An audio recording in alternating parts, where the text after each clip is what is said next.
I'm a huge fan of Assassin's Creed as a franchise. I don't know why it is. Maybe it's because I played the games when I was younger, so they have a nostalgic attachment to me as a person. Maybe it's because they allow me to explore historical areas in worlds that no longer really exist. They're figments of our imaginations, effectively, because they were so long ago.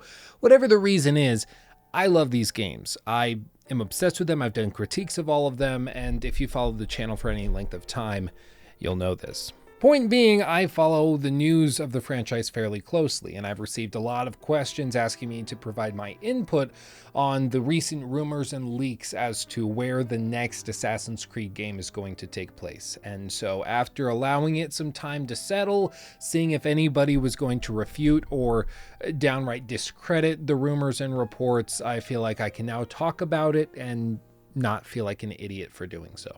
Now, to start from the beginning, basically what happened was last year, Ubisoft CEO Yves Guillemot announced that they were not going to have an Assassin's Creed release this year. And this was frankly kind of expected because since Unity, there's been effectively two teams that work on these games.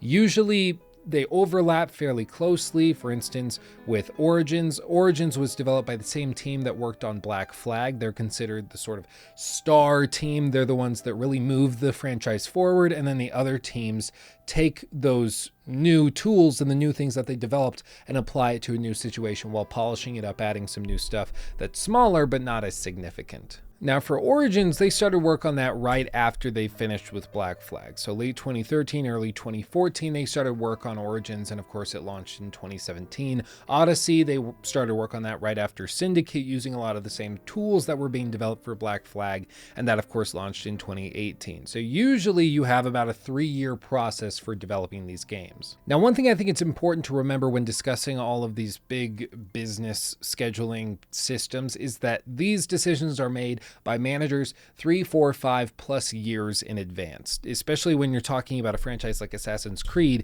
they're not messing around when it comes to the hundreds of millions of dollars that are at play. If they bomb one release, the whole franchise could die like that. It's not to be trifled with. And as you guys know, they had an Assassin's Creed movie that launched back in 2016 in the winter season to help fill the gap in between Syndicate and what would eventually become known as Origins. What seems likely to me is that they expected the movie to do better than it did and to have an uproar of support for people to want a sequel and for the film to be greenlit for a sequel, which in turn would have led to a sequel being released roughly 2 to 3 years later.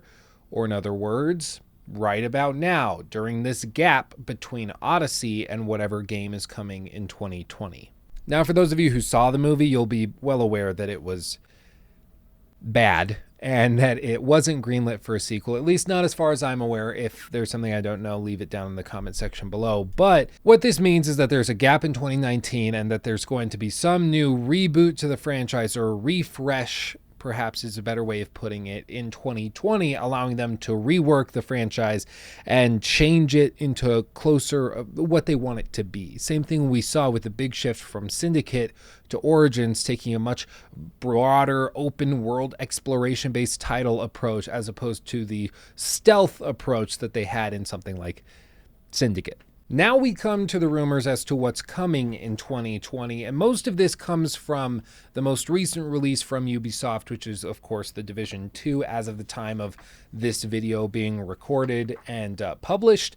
And in that game, a user by the name of Alif Morsun Uddin, I can't pronounce it, I'll put it here in text. He found a poster in the game at the JFK Event Center, which is just a giant event center within the game world, a poster of an opera that's going to be performing at some point in the future of when this poster was initially put up. And in that poster, it reads Valhalla, and it shows a character very stoically looking into the distance, holding an orb.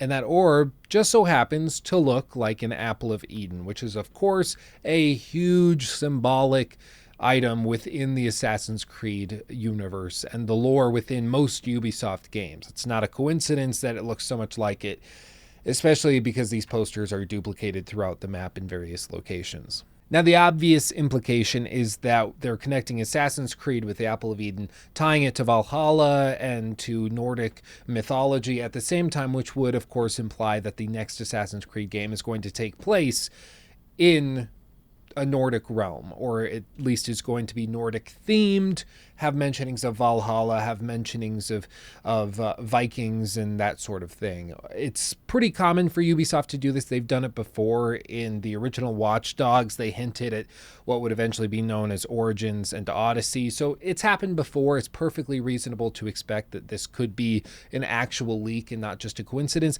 especially because Kotaku and Jason Schreier over there, their star reporter, he has actually confirmed with their independent sources that this has been something that they've heard several months ago. They were told the next Assassin's Creed game was going to be set in a Viking setting. And so now they're just confirming it. Now that more of these things are being floated out there, people are saying, okay, we actually think this could be real. We'll tell you we've heard this before. It's probably set in that setting. So I think that it's perfectly reasonable to expect it to be announced in a Viking setting, especially because nothing's come out that debunks it. Everything that we have right now shows that that's most likely the case. Now, most people have responded to this in one of two ways. Either they're super excited about it, especially having seen and played the newest God of War set, of course, in a Nordic realm, and seeing what you could do with the lore and with the mythical creatures therein. There's a lot of cool stuff that could happen with it. And so there's that party, the group that's excited and intrigued and at least excited, I think is the notable thing to take away from it. And then the other party are the ones that are frustrated because this isn't the setting that they wanted. There were basically two alternatives that went and were floating around the rumor mill. The most common one by far was that the next game was going to take place in ancient Rome and that it was going to complete the trilogy of Egypt, Greece, and then Rome. Initially, rumors were saying it was all going to be with the same character. That, of course, ended up not being true. And now we're seeing that it would have been a different character entirely, but set in Rome, allowing us to engage in some of the political discourse there during that time. One person I spoke to who has knowledge of the development process around Assassin's Creed said that that was initially the plan way back, like around 2013-ish. But after they started working on it, they started to feel, or at least management started to feel, as though Greece and Rome wouldn't be separated enough in terms of culture and the visual style for people to feel like it was a new enough game to justify spending another $60. Most people would have seen it and thought, this is just Odyssey 2.0 and we don't really want it. And that, to be fair, that's even something people said about Odyssey versus Origins. People were saying that that was just Origins 2.0 with a fresh coat of paint. It wasn't different enough. And so I can totally understand the decision to forego Rome, at least for now, and move on to something else, something different, so that it feels fresh and renewed, especially considering that Nordic-themed games are doing very, very well right now. And the other setting that people really wanted was something set in ancient Japan or feudal Japan, maybe something during the medieval period of Japan, just something set in Japan. People just wanted the chance to explore it, and it seemed to go very well hand in hand with the stealth element of Assassin's Creed to go and tackle Japan and to look at all of that. But the reason I don't think they went that route, or at least this time around that they didn't go with that route, was because it's not in line with where the franchise is currently going. It's more in line with where the franchise was. And allow me to explain. I don't think that it's a controversial thing to say that Assassin's Creed is making a huge shift, and Origins represented the first step of that. Odyssey represents the second step of it. And I think whatever the game in 2020 is going to end up looking like or being is going to represent the third and final step towards that final transformation. Assassin's Creed is not the same franchise as it was back in the early 2010s or even back in 2009 with the release of the original games. And I think that it's perfectly reasonable to comment on that. I don't think that's controversial. Most people agree with it.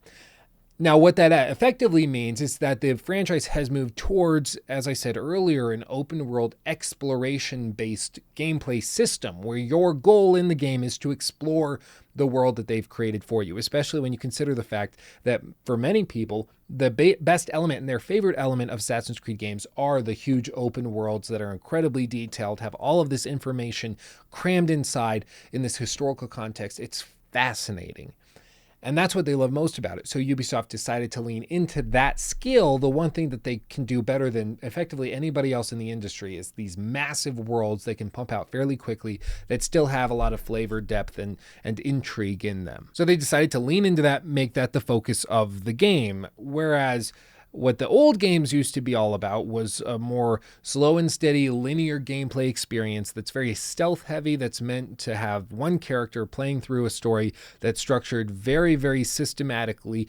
A goes to B, goes to C, goes to D, goes to E, and then have that play out still in a large world that you can run around and explore, and the missions will have you climbing buildings and exploring rooftops and doing things like that, but it's not quite the same. It doesn't open up the world to you as widely as a game like Origins or Odyssey has and did. Now, whether or not you like this gameplay shift doesn't really matter for the sake of this conversation, because regardless of whether or not you like it, the shift has happened, and I don't think anybody's going to disagree with that shift has happened.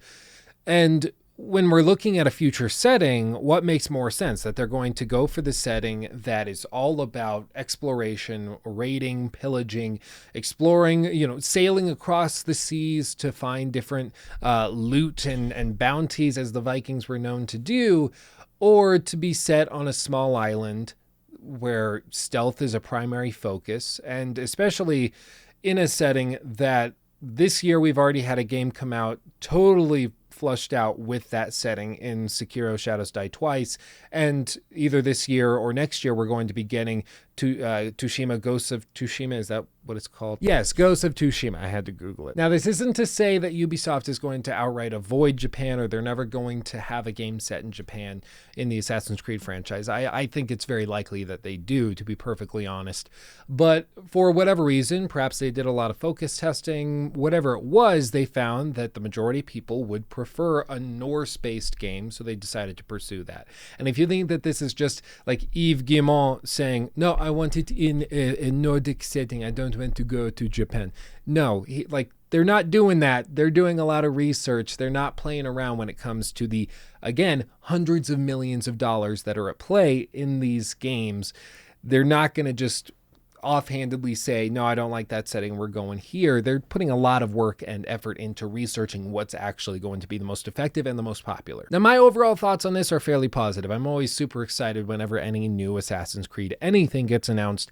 So the fact that we're getting rumors floating around over it just to begin with is exciting for me. I'm a little bit of a simpleton in that way. But to be more specific, the Norse setting and the Viking mythological setting, I am fairly excited for. I've always liked Norse mythology. It's in my blood. I got a lot of Scottish in me, a lot of just Norse blood in general in me. So it's something I'm familiar with, been raised with, so I can relate to it. And I've always found it very, very interesting. So I like it in that regard. In terms of gameplay, effectively, I think that this leans heavily into what the games have been moving towards, especially with heavy melee combat. Lord knows Vikings were heavy into very, very heavy melee combat, just gory, blunt, and raw, and that's what they've been moving towards. Especially if you watch the opening cinematic for Odyssey, you can see that's the feeling that they want, and that's where they've been moving towards, and I think that that's what we're going to get. Release dates are perfectly in line, I would say, with what we saw with Origins, specifically an October, maybe November release date of 2020, aiming for the holidays. That tends to be what the Assassin's Creed franchise does, and especially these games are rumored to be releasing on next-gen hardware in addition to past-gen hardware, very similar to what Black Flag eventually would do. And so it makes sense to me that that time frame lines up. And especially some people were saying that this game potentially could overlap with the next God of War, which would make it weird that they chose the Viking and Norse setting to go head to head with one of the biggest console exclusives out there. But to me, I don't think that we'll actually be seeing the next God of War that soon. My guess is we're seeing that probably in the same time frame as it released last year, but we'll probably see it in May of 2021 as a PS4 exclusive as well. It's, from the sounds of it, they're working on something fairly large, and they're not going to compromise it, and they're going to give it the time that it needs to become something truly amazing. All of this to say, I think for most people, this either continues their excitement, revs them up even more, or it kind of makes you go, well, I was hoping for Japan, but I'm still going to play it. I don't think many people are hearing this news and saying that they're going to boycott it. Maybe I'm wrong. Gamers always surprise me in that way, but it doesn't seem like a highly polarized decision. I think most people can get behind it, especially with the understanding that they're doing this for specific reasons, specific purposes, and it's likely the team. I haven't found any confirmation on this, so if you have it, tell me down below. But it's likely the team that worked on Black Flag and that worked on Origins. And if that's the case, I'm a very, very happy camper. They're my favorite studio at Ubisoft. They constantly blow me away. And whatever they're working on, I'm sure is going to be fantastic. But that's all from me. Thank you for watching, honestly and truly. Make sure to leave your thoughts and comments on this down below. I will try to read through as many of them as I possibly can. Make sure to check out my Patreon. We've got a lot of new rewards exclusive to patrons over there, like exclusive Q&As. You get access to critiques a full week before everybody else. It's a pretty cool thing, and the Red Dead Redemption 2 critique is almost done, and like I said, patrons will get to see that a week before everybody else does. So make sure to check it out. Access is only $1 to see it a week early. You support me, you get to see it early. Everybody wins, right? But that's just me. That's all I got. I don't know why I said that's just... I'm bad at outros, guys. I keep saying that. Bye. I'll cut it off. Bye.